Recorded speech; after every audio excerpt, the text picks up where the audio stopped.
there, Wilson. Let's take a look and see what you wrote in this set of essays, okay? In many workplaces, online communication is now more common than face-to-face meetings. Okay. Since recent years, not since, that's incorrect. Basically, we say since 2000, since last month, okay? But since you've got a period of time, you can't say since. Instead, you have to say in recent years, okay? So, in recent years, many workplaces have facilitated online communication due to the rapid evolution of technology. Some people suggested that this phenomenon brought disadvantages to workplaces, such as discouraging collaboration among coworkers. However, I still think that the advantages outweigh the disadvantages. This essay will discuss this along with relevant examples. All right, I want to change just a couple of things here. I don't really think facilitated is the word you wanted to use here. Many workplaces maybe have encouraged, or maybe many workplaces have implemented online communication, something like that. But I don't think facilitated is quite the right word. Then technology didn't need to be uppercased. Let's see. Some people suggest in general, like now it's just a truth. So I prefer the present tense rather than the past simple. Has brought disadvantages. And then this was okay. I don't love this expression. I still think it just feels a little informal. It feels a little kind of not particularly high level. So why don't we just upgrade the language a little bit to something else? However, how about this? It is my belief that the advantages outweigh the disadvantages. Okay, it has a better ring to it. Let's move on. First and foremost, the feasibility. Now, hold on, before I go anywhere, look at this. On the other hand, you can't have on the other hand unless you have on the one hand. They have to go together. Okay? Mistakes like this are going to be considered in coherence and cohesion, so be careful about that. All right, let's move on. First and foremost, the feasibility of communicating online, such as video conferences, is one of the biggest advantages. Workers are able to communicate with their colleagues with fewer, not less concerns, fewer concerns about time constraints, as they are not strictly limited to certain working hours. Secondly, employees are able to maintain close contact, get rid of A, with people who are located in different countries. For example, many technical companies in Hong Kong have formed a development team in India to work with local staff, singular, not plural. It would not have been this convenient without the support of online communication. Okay.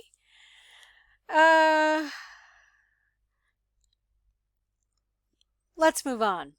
Instead of on the other hand, let's say however.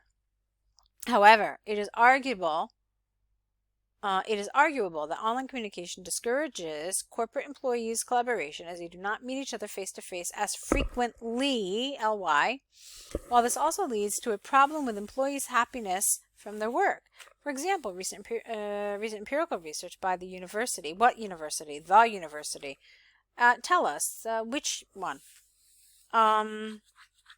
Demonstrated that most of the companies that supported online communication suffered from a higher resignation rate due to their employees feeling a lack of team spirit. Get rid of working. Team spirit. It's either teamwork or team spirit, but you can't have team working spirit from communicating online. For these reasons, it is considerable. No, that's the wrong word. That's definitely the wrong word here.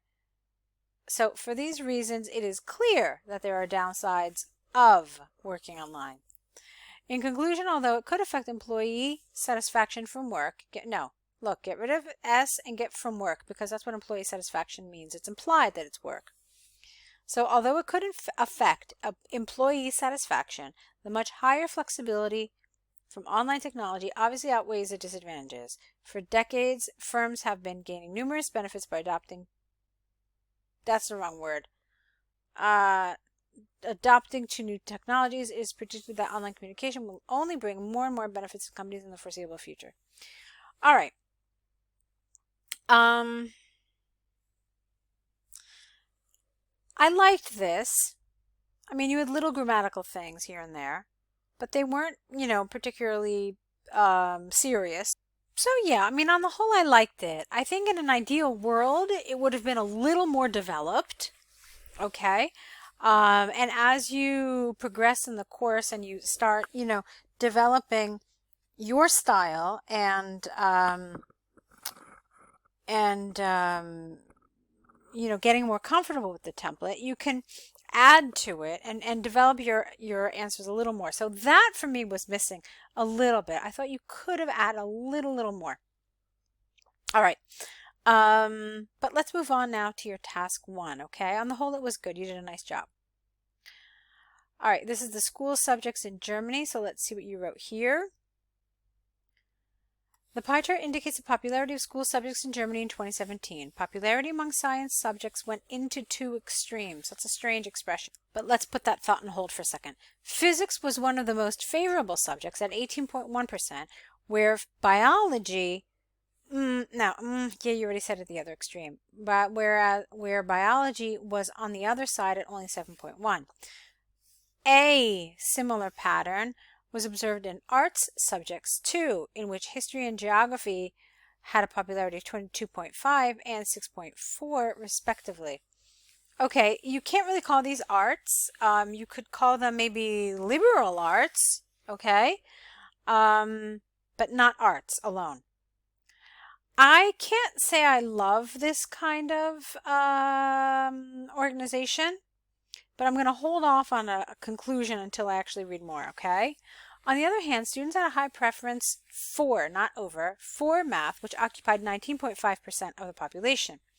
It was just a little behind the top subject PE at 22.9. IT had the least interest from students. It was far behind all other subjects at 3.7. In conclusion, there was a high diversity among students' choices. Both arts and science topics had subjects that were popular, which were similar as maths and PE. I don't understand that sentence. The common preference was most of the students disliked computer science. Okay, so yeah, I didn't really like the way you organized this. It felt a little strange to me.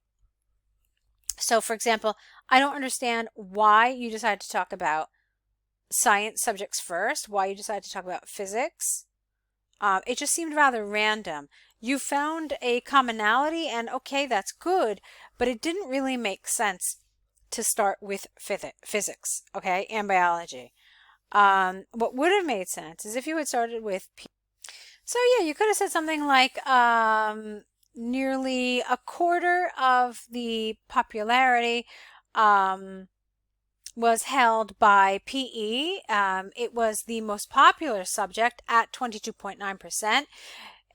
This was followed very closely, though, by history at 0.5% less. Okay, together these two subjects made up nearly 50% of the total. Then if you wanted, you could have gone to the next most popular, or you could have gone to those two lowest. You could have gone either way. But why don't we talk about those 4 most popular first? So then you could have said the next 2 most popular subjects also had a similar percentage between them. Maths accounted for 19.5% of the popularity, whereas physics was 18.1%, comma, 1.4% less than maths. So then you could have said something like, together all 4 of the most popular subjects made up for whatever that is, okay? The 3 least subjects all held less than 10% of the popularity each, okay? And then you could say specifically biology was 7%, 7.1. It was followed by geography at 6.4%. The least popular subject, IT, was less than half of these at 3.7%. And what you could also say was IT was held only 1/7 of the popularity of PE. So you could have done some things like that, okay, to show where how things relate to each other. Okay, so that's just one suggestion. Obviously, there are a million different ways to do this, but that's one way I think is effective, okay, to show how these numbers relate to each other, these figures rather, forgive me, to show how these figures relate to each other, and just kind of beef it up a little bit, Okay, so nice job overall. I hope that the feedback here kind of helps you about how to think about task one. And let's wait and see another set of essays from you, okay? Good luck.